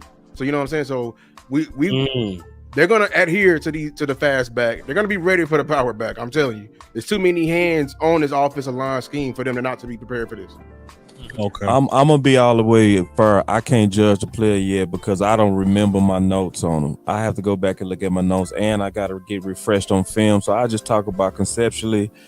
Conceptually, I didn't like that we pretty much signaled with that pick to TP's point that we're gonna more so look at him as a committee. I want power. I want punch in the mouth. That's what I want. I want your back to represent that. I want your line to represent that. This running back didn't represent that. So, but I'm not gonna, shit on him until I look at him. Right. And the vision that of what I can maybe see them doing is kind of having he's the lightning to the thunder, Boss. Yeah. But you did get my other part of what Shadi was talking about when he said he wanted speed. What you mean? Explain that. Because in that interview, that same interview, he talks about physicality. He also talks about wanting speed out there. Yeah, a lot of speed out there. Okay, well, yeah, just conceptually, I want some punch in the mouth, and that's what I was used to with Seattle. When Seattle was really handling teams, they running backs went fast. They were just bullies for years. You know what I mean? So, but I ain't saying we not gonna do that. But I'm just talking concepts with him. The next guy. Shamar. Incomplete for me. Incomplete for me too. I don't know him. I can't grade Same him. I ain't so I'm glad ain't nobody capping. and I was heavy on the I wish LB. we would have went another direction. Yeah. See, listen, I'm telling y'all, I'm just being honest. After the draft, I went and had a good time. I'm just now getting over it, okay? Yep. But I will get caught up, I promise. All right. So, and I'm gonna be honest. What about Agina? I watched Oregon, but I was watching the other guy. Yeah, I watched the other guy. I remember watching. I would say this: if my memory serves me correct, I do think I looked at him because I looked at all the tackles. I don't want to talk about it until I'm certain. Let me move on. Yeah. But I mean, yeah. Jay, I seen one game. like him. Let me talk. all right, go. I seen one game. I seen him versus Iowa. And look, I think they found something. Now he ain't gonna be off bat, but I'm saying this is the D tackle y'all want cooking in the back Of the future, yeah. This is something you want cooking in the back of the oven. The way I like that. y'all know Iowa love to run the ball, and they had a one take all day. Oh, he a zero. He ain't no one. He a zero. 340. You know what I'm saying? He ain't pilot. He tonguing. They said that they you know what I'm saying. But this dude at that weight firing off the ball, knocking back the center every time. I watched that Iowa game. That center was in hell. Was in hell. And then the guard that from Iowa that was in the draft, Connor Colby. You know, we always took in the 6-7 round in the draft simulators. In the red zone, blew him up. So we talked about the linebacker Carson Schwarzenegger. The reason why he was running free because of this man right here. I'll just say this conceptually, man. I love the lunatic. What's up, the lunatic, man? He got one of the best voices in the game. What's up, the lunatic? Lunatic, cool dude. He said, I like the Islander strength. Let me tell you something. I've been wanting an interior Islander to play for a while, man. Them Islanders, man, they are the new Negroes. You know what I mean? So, yeah, I'm telling the truth, bro. You know how it is when we integrated the game. You know what happened when we integrated the game. That's what's happening with them. I can't wait. I got 2 more games to watch, but what I saw, y'all telling me I don't like the island that we got at linebacker right now? Yes, sir. I'm telling y'all, they the new Negroes. You better hear me. If we had a Vita Vea, Micah would be good. Man, you feel me? So listen, yeah. So like, hey, say it's a such thing as a culture. Some people that know how to play ball. It's some people, man. When you know how they be doing that, you know they be doing all that, the warrior bullshit they be doing. Say it's something like island wrestling. That's what I call it. Whatever they be doing, what they be getting big truck doing that. That boy say, damn, that's racist. No, it's not, bro. Listen, it's about knowing culture. Listen, bro. When black people integrated the game, we changed it. Okay, so I'm giving them credit as football players. How many? Boy, them boys play football. Yeah, that's football. Man, and when I see that long hair and that, it just go get my attention. It seems like it's a certain pattern that come with them dudes, man. Man, y'all gotta quit acting like y'all ain't never seen the damn movie Little Giants. Intimidation. Say yeah, man. And say Cowboys. I'm gonna say this, man. There are certain things that's true. There are certain things that's true when it comes to race. We do like Kool-Aid. No, I'm playing. Shit, who playing? He can come in and control playing time right away. What color we talking about? We like that great Kool-Aid. We like chicken. That's racist. It's true racist. Who the hell? Boy, I ate some chicken today. What are you talking about? I ate chicken twice today. Right now. Ask somebody what kind of Kool-Aid you want. What they gonna say? Red.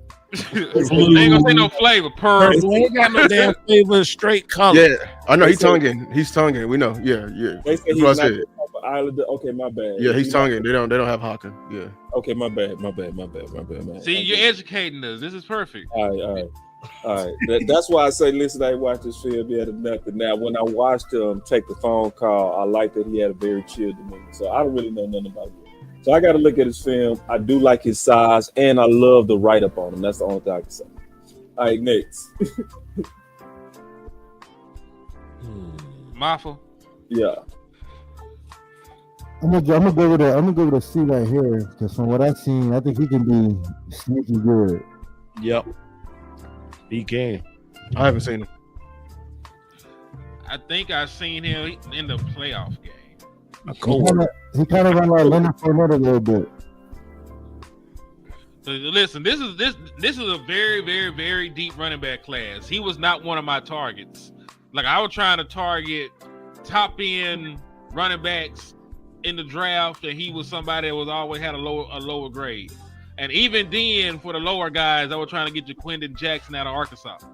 Right. So Yeah. I'm not very versed in him, but he is a power back. He's about 230 pounds or so, still running 4.55. So conceptually, he's a tough runner, and they keep showing the clip of him killing somebody on the field. Like he ran over a dude, he died right there on the spot. So if he is able to commit murder in front of all those people, like I don't mind having him on my football team. The dude is solid, man. I think with this line, and if used properly, this guy can be a rotational piece that can get you 700-800 easy. I'm serious. I believe you. And if used properly. and see, the thing about the last guy and this guy is in the draft class where both classes are deep. You really getting a third rounder type. Yeah, because You see what I'm saying? Because the class was so deep. You like when you got to about to run on defensive weapons. right. So also he was a 1,100-yard rusher this year. He had 216 carries. Didn't he get hurt? Henny He froze. got hurt towards the end of the year, I think. He Yeah. froze. So he could have had more. Yeah. He'll He be had a back. shoulder injury in 2024. That's crazy.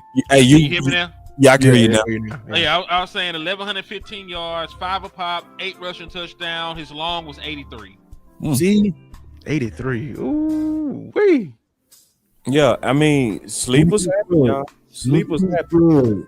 See, I'm gonna say this about Steele. See, Steele you was ain't talking no small school. right. Clemson. You're not. And see, Steele. They got 2 national titles in my I'm glad we lifetime. didn't really do a small school this draft for real. Mm-hmm. I'm And glad we didn't. see, Steele was an undrafted free agent, but remember, he was in an extremely deep class. In a normal class, Terrence Steele is a third rounder. On a redraft, he a first rounder. So on deep classes, in my opinion, never get caught up on a guy being late or not. Because Neal in a normal draft class easily go in the third round. He was just in a real deep running back class. Neal was easily a second round, third round talent. Easy. Now they was just drafting bad. I ain't gonna lie. That was just bad drafting. Yeah, talent. that I was want bad Devin Neal too, man. I want Devin Neal bad, man. I like Devin Neal. I like that. That was just bad drafting by everybody. But he went in the 6th round to the Saints. Right. Matter of fact, F on my boy Blue. So we could have just took Devin Neal. Right. You're right, bro. You're right. Yeah. That's right. That was my whole Yeah. point. If we could have been punching cats in the mouth, bro. Devin Neal, Yeah. everybody in Martinez, I want it right there for you. I'm taking Neil 1,000 times. You know bro. why we didn't get him? Because he went on 30 visit, bro. That's lazy. Dan like, oh, he's slow. He ran a 4.5. Yeah, I that boy. I don't Get care that about boy ass. But give me, man. I saw Neil take over Colorado like a I saw it too. Yeah, 4,000 yards. I think Neal gonna be like Bull from the Bucks this year, Bucky Irvin. Bucky. Ooh. Yeah, like that type of guy. dude, a dog, man. Speaking of Oregon running backs, I did like Jordan James, but the 49ers liked him too. Yeah, look at it. And see, and that's why I can't go with that. Like Bashar Smith was so dope. because we did pass on Neil Martinez. See, these were hit in the mouth type backs. Yep. We passed on Ollie Gordon. You're right, Keystone. I thought that was taking an upside on him. And listen, Jaden Blue is going to have like a 70-yard touchdown this year. Don't get it twisted. He gonna have a couple plays that's gonna make you like, oh damn, like that was amazing. But we just want a more consistent back. Yeah. I don't think And I anybody don't, want to. I don't even care about them 70 yards like that. I care about them dudes that's consistently hitting you with 5. 4 or 5. That's Yeah. what I want. Give me them 4-5 with pain. Them dudes that hurt you. The Fall dudes Forward University. where the defense got to go get in that ice tub. Mhm. All right, so the we got the DT, the other DT. Oh, the last pick in the draft for us. Tommy, yeah. He a DT. Yeah, I don't know yet. I don't know. I mean, listen, we are trying to tell y'all about people in the 7th round. Do you know how difficult this is? Are you talking about a couple hundred prospects, y'all? Like for real? More than that. But listen, if they were listen, 600. I'm gonna be real with y'all. If they were really super dope, we would have knew these dudes. Right. We would have knew them. These ain't the people that we looked at. We did mocks all the way to the 7th. We ain't draft these dudes when we did those mocks. Tell y'all you need to know. They wasn't even in the mix, bro. They didn't make the website. You can't draft They them. make a lot of people websites. Yeah, man. You had to get on the mailing list. They had to mail these guys, man. Yeah, Torrey Horton was there. Team Weber could have shut up. Torrey Horton liked that. Torrey Horton would have probably came in here and beat out Mingo and Jalen Tover. That man 6'3", a superb route runner, and he ran a 4.41. I wanted Trey Harris. I did too. They let him go to the Chargers. Now, just because he went to the Chargers, he might not pan out. There's something wrong with them. Where did your man go? Andrew Armstrong? Yeah, where'd your man go? Miami. Dolphins. The rich get richer. I had to congratulate Cuz on that. He finna show out, man. Yeah, like the rich get richer. You telling me you put him with Jalen Waddle, man? Get the fuck. Yeah, what I'm saying. I see all these quarterbacks getting surrounded with all these top tier talents. They done got paid already. Not that much more than, not that much less than Dak did, and it just they get all the weapons in the Tampa world. Bay bro. goes crazy. Hey, Want to grade Dak the hardest. Harris, Oh. are they punishing Dak for his agent taking it to the cleaners? Lord have mercy, because they always bring that up, don't they? They bring that up every time. We got to shop like this because when you pay Dak, They bring it up because I'm telling y'all, he is the scapegoat. They paid him all that money to be the scapegoat while we rebuild. They'll blame you, we'll be saved, and we can rebuild in peace. man, hold I on. tell you. I got us a super chat, man. Y'all make sure y'all bless everybody too. He said we got faster back in the league. No linebacker in the NFC can cover blue. Could be 3 to 5 receptions a game. He's like that 4.25 speed for real, for real. We got us a Gill. Hey, what? No, I like. Listen, hold on. I like Blue for the skill set. Gibbs can run. Gibbs is different. Gibbs is different. Yeah. Listen, That's the reason why he got taken top 10. Yeah, like he was a 12th overall pick. I'm gonna also tell y'all the truth about them Texas players. You ain't finna do that right now. They finna put you on the cross. Don't do it, man. You let me finish. It might not be that bad. I'm just gonna be honest about it. If you gotta say it might not be that bad, it's probably horrible. It ain't bad. It ain't that bad. I promise. Go ahead. Yeah. You gonna feel me? You gonna feel me when I say it? Lay out my Longhorns, man. You gonna feel me when I say this? They obviously know how to train for them 40s because none of them dudes play 4-2. They don't. The Blue Texas plays Relay. fast, but Yeah, it's Blue play fast. Blue he play plays fast. fast. Yeah, Blue, yeah, I mean, listen, Blue play they fast, but definitely, Me personally, I don't think Golden didn't play 4-2. Isaiah Bond, I would say this: Isaiah Bond fast. plays faster than all them boys. Yeah.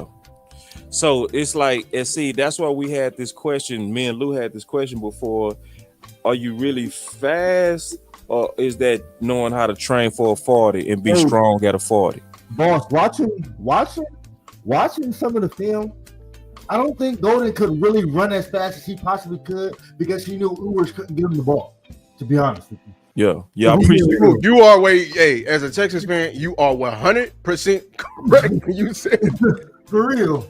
And I just noticed that like some guys, especially when you're that fast, you don't have to run that fast because you're usually not running in a straight line. You gotta be able to break down and cut, you know what I mean? But I feel like if you were to get him the ball and just say, look, get here, he'll be able to get there. We need to call the Tampa Bay Buccaneers, man. Have y'all looked at their wide receiving room? Yeah, listen, they all look crazy like that. They all look crazy. Look, they drafted who drafted Burden again? The Bears. You can call the Bears. Yeah, the Bears. Yeah. The Bears. I'm like, bro, y'all didn't even need him. They don't. The Bucks got Mike Evans, Chris Godwin. They got Jalen McMillan from Washington. He was a top 100 pick last year. He was the other guy going crazy out there beside Roma Dunze. Emeka Ibuka, who I told y'all I think is probably the best overall wide receiver in the draft. And then they still brought in Ted Johnson, who was the guy at Oregon. What? They still got Ted Johnson. Embarrassment of riches, and Dak looking over there like They are listen. They got 5 wide receivers. They'll be wide receiver 2 over here. Man, they need to give Dak that number 2, man. That's the only thing I care about, man. And listen, I'm one of them dudes that believe that Toba might have something, but I ain't seen nothing to guarantee that. So as long as I've seen nothing to guarantee that, my common sense say bring in competition for that. Facts. So, this is what I don't like about the Cowboys. You over here telling me that y'all believe that he could be the number 2, him and Toba, and we getting these tweets and shit about that. Hold on, let me show the tweet. Give me a sec. Gibbs is slower and a worse receiver. We got these tweets saying that they can be number 2s and you believe in them. If you really believe in them, you'll bring in some competition. I mean, that's what you'll really do if you really believe it. Because guess what you did today? You brought in quarterbacks. You brought in a quarterback, and then you got Trey Lance. You brought in some competition on him, didn't you? Yep. You brought in Trey Lance, and guess what had to settle it? The field. And then you ended up wasting it because Dak was always better than Trey Lance, and it was always a bad move. But it's like with some of these guys, you protect them. You protected LVE. So I'm going back to what I said at the beginning of the show. The biggest problem with the Dallas Cowboys is the our guys philosophy. The way that they continue to protect their draft picks because they drafted them, and they trying to manage a football team on budgets versus pure competition. bingo. It's taxation without no representation, bro. You gonna tax me and bring in the competition and then not give me the resources? Like, that's blasphemy, man. Like, think about it. When they initially called themselves evaluating Dak Prescott, what did they do? They spent the first round pick to bring in a premium receiver to properly evaluate him. Remember, they said they, using their words retroactively, they needed to see some leaves fall before they signed Dak, right? And so you saw him. You brought the receiver on, and then it's like, well, damn, you give it and you take it away, like, and then now you saying he not needing it. Hey, yeah, get jiggy with that, man. Everybody, do me a favor, man. Put y'all cash apps in the chat. So a lot of these people put in a lot of work, especially Henny, especially Lou, especially Amp, TP. Support these boys, man. Like Henny, his monetization not on right now. So if I just believe in that, I put my cash up in there too. If anybody want to kind of support the work that we did, we greatly appreciate that. We ain't begging, but it would help. Obviously, I'm getting ready to upgrade some equipment and stuff like that. Y'all take a minute and show these boys some love for all that hard work they did. I think they put on a great show for the draft, and I really enjoyed it. It's one thing I'm gonna say before we get up out of here. It's a reason why I know DC Universe one of the best places, and I'm gonna say this is just a fact. The thing that make us great is that we disagree. That's what make us great. That's honestly what make DC Universe great. It's a lot of spaces. They got a lot of people that think like them. We invite people that think different on purpose. So when I just saw TP tweet something against out guard, I hit him and said, come on. Because it was like, let's box this out in the public. You know what I'm saying? But what that does, it's almost like dealing with the American system. You got the Democrats on one side, you got the Republicans on another side. What it's supposed to do is y'all supposed to have different philosophies. You're supposed to debate it out, come to a consensus, and get a bill. That's the reason why we hit on so many of them predictions, because we not in the same circle of people who think the same. and we do that on purpose. So if you was Team Weapons, we intentionally said come to the arena, and I believe real men and real women will face you. They'll face you. Yeah, they'll be like, yeah, if you believe that, come to the arena. I call this the arena. If you gotta talk shit in a safe place, you don't really believe you the shit like you think you are. So, hey, before we get out of here, since Team Weapon ain't getting no wide receivers, can we talk about the 2 UDFAs we picked up? I ain't look at them, but you can. I have. All right. So let's start off, man, with the wide receiver out of Oregon, Holden. He is somebody that originally started his career out in Alabama, and he is an X receiver. Like, he is an outside wide receiver. He has the typical build. He used to be billed at 6'3". Combine revealed he's like 6'2" and some change, about 210-ish, right? So the issue with him is, one, he's not a superb athlete. RAS score ain't all that great, barely over a 5, if I'm not mistaken. Only ran a 4.57. But he does have a little. He maximizes what he does have. He does have some explosive plays, and he does get touchdowns. You know what I'm saying? But he never been a 1,000-yard receiver. He was never the guy in Oregon. We all know there was Ted Johnson over there on the opposite side, and he probably more famous for getting kicked out of a game. He spit on a corner mid-game against Ohio State. Got threw out. Through his helmet, then the walkout. So like, he crashed out on national television. So like, that's probably what he's most known for outside of playing football. Do I think he's an improvement to the wide receiving core? Hell no. I just had to throw that out there. Could he maybe make the roster if they not high on Jalen Brooks as they used to be? Maybe, but. My issue with the Cowboys, all the guys they bring in are the same. They run the same height, same size, same draft profile. And not that good, man. It's just not that good. Just say, yeah, man. I'm like, why are you even talking about these dudes? They can't help us. We just talked about these 7th-round picks, so I got to at least talk about the 8th-round picks. Okay, well, you did the work, so you might as well, huh? Yeah, I mean, listen. We were thirsty on Team Weapons. Like, we did what?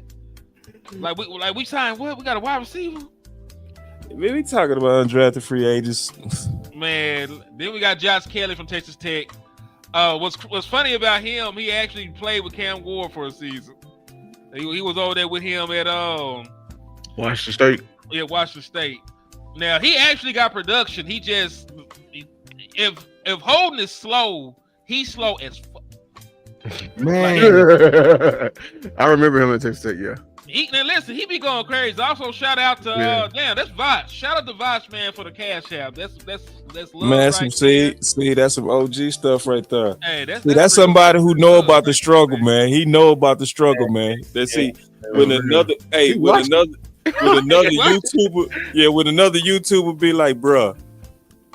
Yeah, I know about when that monetization is off and he shot you something, man. Shout out to Vosh, boy. Vosh moving like some real shit, boy, I swear. Yeah, and shout out to Vosh, man. We seen you over there doing the draft coverage, man. Yeah, we tried to get in there and help you too, bro. Y'all didn't have that stuff public. We tried to send over 600 people over there, but it wasn't public, so we just had to do it on Twitter. Yep. So. Real talk, but that's love right there, man. I appreciate that. All right, man. Listen, I want us to do the fastest final word. The fastest. I'm gonna be so fast with mine. Stop the hourglass philosophy and do just like my boy Vosh said, man. Start getting these guys that come in here and really push real competition. Stop getting these guys that push bad players up. Get these guys that push your bad players down. Because if Mingo and Toba really that dude, it's nothing to really bring in some real competition for them. If they really what you say they are. If you say that you believe that they could be some number 2s, then what's the problem with bringing in the old Keenan Allen and the old Amari? They should beat them out. That's my final word. Man, we are going to score 19 points a game if we can't get no wide receiver 2, man. And listen, I'm not saying that we might not be able to run the ball, But we only averaged 20 points last year. I know people don't actually know this. We only averaged 20 points last year. We weren't scoring points when Dak Prescott was in the game. Just to throw that out there. So get some weapons, and get the run game together. Get some wide receivers. Do some stuff so that the Dallas Cowboys offense can actually score points, so you can win games. That's all I gotta say. Like you ain't finna be beating teams 17-10. You got to figure this out, man. That's my final word. I'll go. I'm trying to see what Henry. I'm trying to see what Henry Ruggs get out of the pen. Nice. I'm just saying he served his time, people. Oh my God! Are you sure Isaiah Bond did it? Man, are you sure? I'm hoping the guy who do it. You sure him? Hey man, hold on, bro. Hey, I gotta show our fight, bro. I wasn't gonna do this. I gotta show our fight, bro. I do, because before Anthony brought it up, because when y'all see Hitty reaction from this fight, bro, this made the draft so damn funny, bro. I swear to God, man, that boy dipped, dog, and did come back for an hour. Let me find this fight. Me and you would fight. How did you find out so early, bro? Man, I got connections, dog. Like, I'm playing. Man, this shit was so funny, bro. How that you boy went to the penalty box. That dude was hotter than fish grease. Hold on. Shot it. Fight for. See, that's how to go out. Don't go out. Just sit back. Yeah. Oh, I'm gonna take Matthew Golden now. Fight for. You want it physical. Hold on. Let me get it right.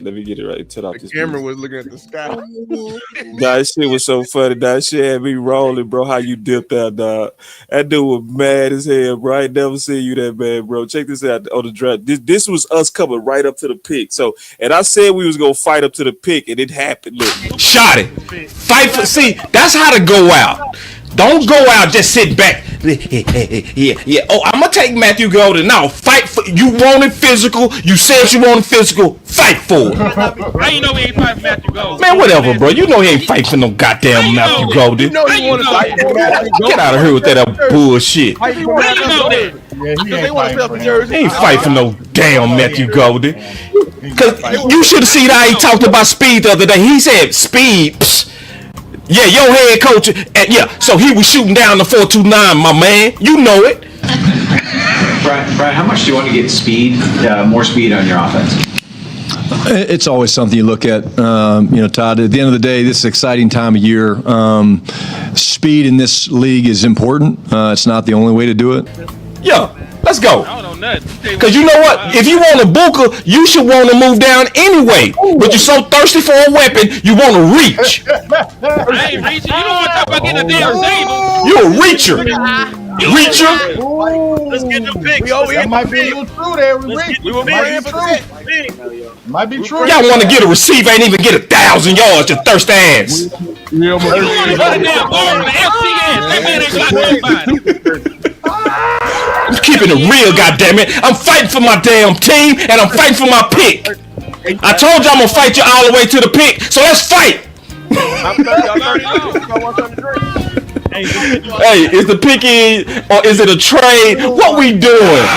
Real McClain's looking at the chart. Real McClain's looking at the chart right now. Hey, we gotta go on cause Henny mad. What happened? Yeah, He mad. We must have got a booker. Who we get? Oh God, bro. Nigga, I had to go get spiritual counseling after that bullshit. Bro, that was dog. I had to go. I said, fuck him, Henny. Hey, Terrence Paul. I done got clean and get a guard. They got me fucked. Boy, that had me, bro. Boy, I'm talking about that boy here to disappear. We see him for a whole hour. I turned the whole draft off. That boy went upstairs like Judy on Family Matters, boy. Came back down. I'm talking about saying that draft was lit though. That draft was lit. And see, that's what happened. We was fighting the whole time, all the way up to the pick. You know what I'm saying? And that's what, man, hit him, my boy. I'm actually glad that draft over with. Cause now we ain't gotta be on different sides. I'm glad me and you get to fight other people now. We were going at each other, boy. I'm talking about the whole off season, bro. So yeah, but man, so who had the final words? Who was next on the final words? I think him. Yeah, I'll go. Yeah. My final words is Cowboy Nation, just be open. I know y'all still want a weapon, but I think it's something bigger that we fighting for. What Shotty's fighting for. He's trying to set a culture and everything like that. And I got some stuff in the works. I'm trying to introduce that. Dak ain't he may be actually happy of the Booker pick, especially what happened last year. I think people really forget what happened last year because the guy was out there getting tagged. So I'm gonna do my best to explain that and the running back point of view of it too. So that's my final word. All right. All gas, no brakes. All fast, no brakes. All freestyle, no takes. Good, better, best. Never let it rest till your good becomes your better and your better becomes your best. Until next time, Cowboys Nation, y'all be blessed. My guy disappeared like Batman. He just disappeared in public space.